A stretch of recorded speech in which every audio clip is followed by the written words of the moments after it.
Hey yo, what's up guys? Welcome back to my video. So কেমন আছো সবাই? আশা করি সবাই ভালো আছো। হ্যাঁ, লাইট টাইট সেটআপ দেখে ভেবো না আবার করতে চলেছি কাউকে রোস্ট। লাইট টাইট সেটআপ দেখে ভেবো না আর কাউকে করতে চলেছি রোস্ট। আজকে তো বস দমদমের সঙ্গীত মেলার করছি কিছু রিলেটেড পোস্ট। খেলা হবে।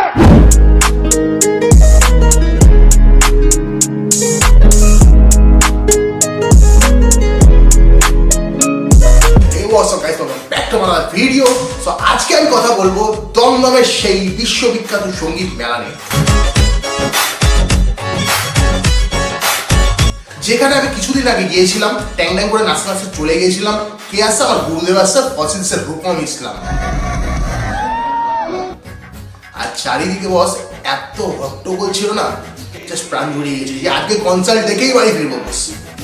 কারণ এখন রাইট না যারা আমাকে এই মুহূর্তে দেখছো তার মধ্যে অনেকেও আছো যারা রূপম ইসলামের কিন্তু ডাইহার্ড ফ্যান। কি আছো তো?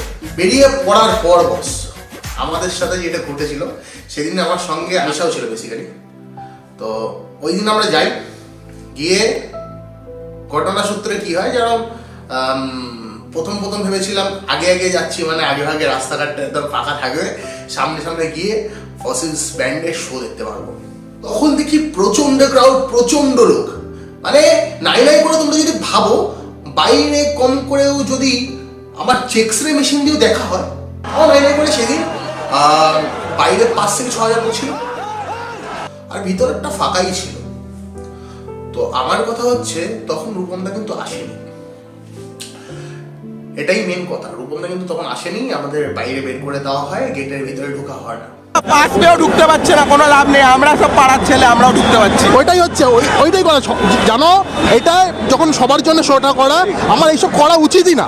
সেটা তো 100 বার, বাট ফসিলসের শো আমার মনে হয় সবার আগের দিন করে পুরো মানে ওই জায়গায় ওখানে বসার সিটিং অ্যারেঞ্জমেন্ট করাই উচিত। একদম কারণ ফসিলসের কেউ বসতে আসে না ভাই। যারা সেই দিন মেলায় ছিলে তারাও যদি দেখো এই টাইমে, তারা একটু হাই করে দিও, তাহলে বুঝে যাবো তোমরাও সেদিন যারা ফেস করেছো। তো যারা ঢুকতে পেরেছো তাদের তো বলবো বস তোমাদের লাখ মানে 2024 সেরা লাখ, কোনো কথা হবে না সেই নিয়ে। আর ফার্স্ট অফ অল ম্যানেজমেন্ট তো একদমই ভালো না, কারণ দেখো রকস্টার গ্রুপ একদিন আনা উচিতই নয়, কারণ রকস্টার ফ্যান কিন্তু আমরা সবাই।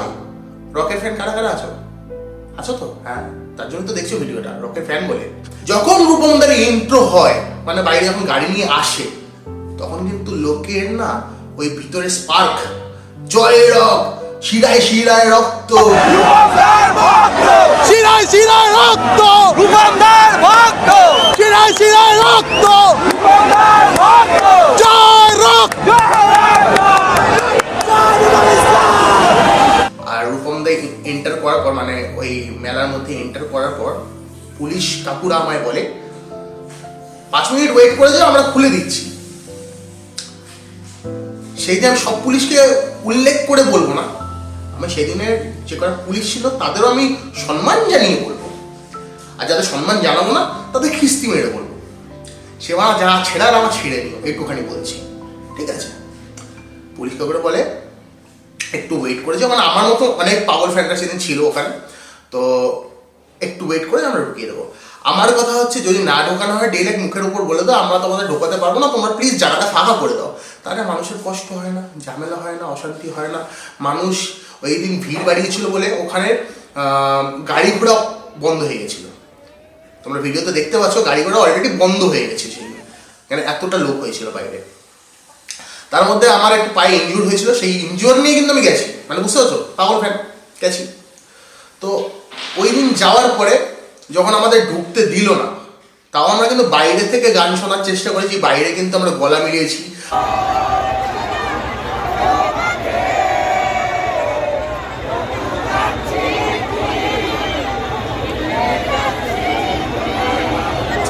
আমরা কিন্তু করেছি, সব পাগল ফ্যানরাই করেছে।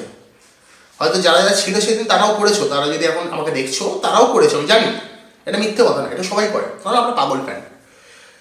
কিন্তু ঘটনার সূত্রে কি হয়, আমরা ওয়েট করছি, শেষ অবধি ওয়েট করেছি, মানে যতক্ষণ না খুলছে ততক্ষণ দাঁড়িয়ে থাকবে। আমরা রূপমদার কিন্তু কনসার্ট দেখব, কিন্তু ফার্স্ট অফ অল আমাদের দেখতে দেওয়া হয়নি।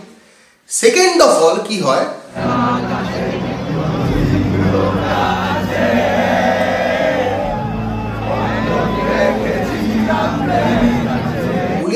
মাঝখানে কি যে ছিড়বে আমি জানি না ভাই। মিডিলে যে যাচ্ছে তার কলার মলার ধরে ধাক্কাধাক্কি চলছে। আরো কিছু ঘটেছিল যেগুলো আমি ফুটেজ করতে পারিনি, বাট চোখে যখন দেখেছি তখন ক্যামেরা বের করতে পারিনি। সেটা হচ্ছে এত উচ্চ পদের বস, উচ্চ পদের উচ্চ ম্যানেজমেন্ট, এত বড় মেলা, দমদমের উৎসব, সঙ্গীত মেলা, সেখানে বাউন্সার রাখা হয় আর বাউন্সার মেয়েও রাখা যায় বস। আমি কি ঠিক বলছি তো? মেয়েও কিন্তু রাখা যায়। ওরা কিন্তু মেয়ে রাখেনি, ছেলে রেখেছে। ছেলেরা কি করছে? দাদাগিরি ফলাচ্ছে, মেয়েদের ধাক্কা মারছে, এই ছেলেকে ধাক্কা মারছে, ওই মেয়েকে ধাক্কা মারছে। শোনো বাড়া বাউন্সার, তোমাকে একটা কথা বলি, ঠিক আছে? ওই দুটোর নিচে বিচি ঝুলিয়ে না মেয়েদেরকে হাত করে, যারা হয়তো তোমাকে রিপিট আঘাত করতে পারবে না, তাদের ওই পদে লাগে লাভ নেই। তাদের তুমি ধাক্কা দিচ্ছ, আমি বাড়া বড় পুরুষ, তুমি বাড়া বাল। সঠিক বলেছেন। যদি ওখানে যত ক্রাউড ছিল ওই বাউন্সারে যদি বিচিতে ক্যাট করে লাথি মারতো না, বিচি মাথা উঠে যেত। কন্ট্রোল। তাছাড়াও আরো একজন ছিল সিভিক পুলিশ। আমি বুঝি না বস, সিভিক পুলিশরা নিজেকে কি বড় হনু মনে করে, কি বড় হনু উব্বা মনে করে, আমি জানি না। এখন আমার কাছে না রহস্য। ওখানে কিন্তু এসপি, ডিএসপি এরকম কিছু জাতের পুলিশ অফিসার ছিল। সেই কাকু বলছি তাদের আমি সম্মান করে, কেন বলতো? তারা কিন্তু বলছিল ভদ্র করে, বাবা একটু ওয়েট করো, আমরা ভিতর থেকে কল আসলে কিন্তু আমি তোমাদের ঢুকিয়ে দেবো। তারা কিন্তু ভদ্রভাবে কথা বলছে। আর এই সিভিক পুলিশগুলো যারা ঘুষ দিয়ে বাড়া চাকরি পেয়েছে, পেটে হাতে বিদ্যাও নেই, তারা লাস্টে কি করেছে? তারা ওরা সবার উপর লাঠিচার্জ করেছে।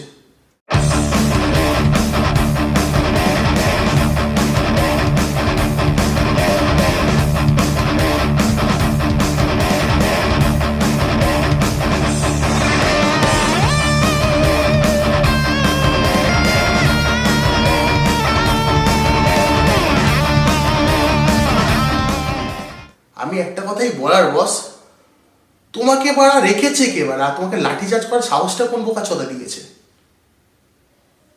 কেউ দিয়েছে বাড়া? এখন ভাবো সেই দিন সাধারণ মানুষগুলো কনসার্ট দেখতেছিল, চুরি করতে না, তারা আনন্দ করতে এসেছিল, রকের ফ্যান হয়ে রূপমদার কনসার্ট লাইভ শো দেখতে এসেছিল, মার খেতে আসেনি। এরকম আর শো করা উচিত নয়। এরকম শো আমরা দেখতে চাই না। এটা সবাইকে মারধর করা হচ্ছে, নাটক চলছে নাকি? রূপমদার কাছে যেটা পৌঁছায় সেই জন্য আমরা এটাকে বেশি বেশি করে শেয়ার করো। আর রূপমদার জন্য একটা ছোট্ট কথা, দাদা আমরা তোমাকে সবাই ভালোবাসি, ঠিক আছে? আমরা তোমাকে সবাই ভালোবাসি। তো ভালোবাসার জায়গা দিয়ে একটাই কথা বলবো, যেই কনসার্টে পেমেন্ট করে বা টিকিট করে কেউ না ঢুকতে পারে সেই সব কনসার্ট করো না বস। কারণ এই অবাধের চক্করে সেই দিন অনেক আমার ভাই বোনেরা, বন্ধু বান্ধবীরা যারা ছিল ওখানে, ঠিক আছে, সবাই কিন্তু ওই ছোট্ট তোমার শো দেখার জন্য কিন্তু তারা পিঠে লাঠির বাড়ি নিয়ে বাড়ি গেছে। তার জন্য রিকোয়েস্ট, যেই শোয়ে করো না সেখানে যেন 100 টাকা মূল্য হলে একটা টিকিট রাখা হোক। অবাধ শোয়ে যেও না বস। কারণ দেখো তোমার কিন্তু আমরা ডাইহেড ফ্যান, তো আমি চাই না যে তোমার ডাইহেড ফ্যান হতে কি ডাই হয়ে বাড়ি চলে আসি। ওর জন্যই বলবো যে ওই জায়গাটা একটুখানি তুমি দেখো প্লিজ। আমি সকল ম্যানেজমেন্ট টিমকে বলছি, যারা তোমরা ইভেন্ট ম্যানেজমেন্ট করো টোটালের বলছি, যে ম্যানেজমেন্টটা এমন করো, যদি অবাধ করতে হয় তাহলে অবাধের মতন তোমরা ম্যানেজমেন্ট করো, যাতে মানুষ সত্যি অবাধ মানুষ যেতে পারে। আর যদি তোমার মনে হয় লিমিটেড, তাহলে একটা টিকিটের ব্যবস্থা করো, সে কম বেশি যাই হোক, একটা টিকিটের ব্যবস্থা অবশ্যই করো। আর হ্যাঁ, আর একটা কথা না বললেই নয়, যে ভিতরে কিন্তু অনেকটাই জায়গা ছিল, কিছু মানুষ মানে মিনিমাম 200-300 মানুষ আরামসে ঢুকে যেতে পারতো যদি তারা চাইতো, সেটা সেখানে করা হয়নি।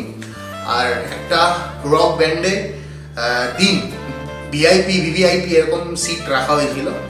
আমি বলবো যদি অবাধ করতে হয় ভিআইপি, ভিভিআইপি না রাখলেই পারো। অবাধ মানে সবার জন্য, অবাধ মানে ভিআইপি বা ভিভিআইপি যারা রয়েছে তাদের জন্য নয় বস। ওর জন্য বলবো এই ম্যানেজমেন্ট টিমগুলো যারা এরকম ভুল আগে করেছো তারা নেক্সট টাইম করো না। তাতে কি বলতো, তোমাদের হয়তো ইনকাম হয়ে যাচ্ছে, তোমাদের হয়তো মোটামুটি হালকা ফুলকা দিয়ে কেসটা মাথা থেকে সাইডে যাচ্ছে, মানে তোমরা টেনশন ফ্রি হয়ে যাচ্ছ, আমার মতো এটাও টেনশন ফ্রি হয়ে যাচ্ছ। কিন্তু সাধারণ মানুষ তোমাদের এই ছোট্ট ভুলের জন্য অনেকের প্রাণও যেতে পারে। তার জন্য বলবো এই জিনিসটা করো না, সেফ থাকো, মানুষকে সেফ রাখো, যাতে মানুষ একটা উৎফুল্লতার সঙ্গে একটা কনসার্ট দেখতে এসে বা একটা ইভেন্টে এসে যেন মার খেয়ে বা একটা এনজয় হয়ে বাড়ি না ফেরে। আজকে ভিডিওটা এখানে শেষ করছি, খুব শীঘ্রই দেখা হচ্ছে অন্য আরো একটি ইন্টারেস্টিং ব্লগের সঙ্গে। ততক্ষণের জন্য সাইন আউট বা bye, take care and see you soon.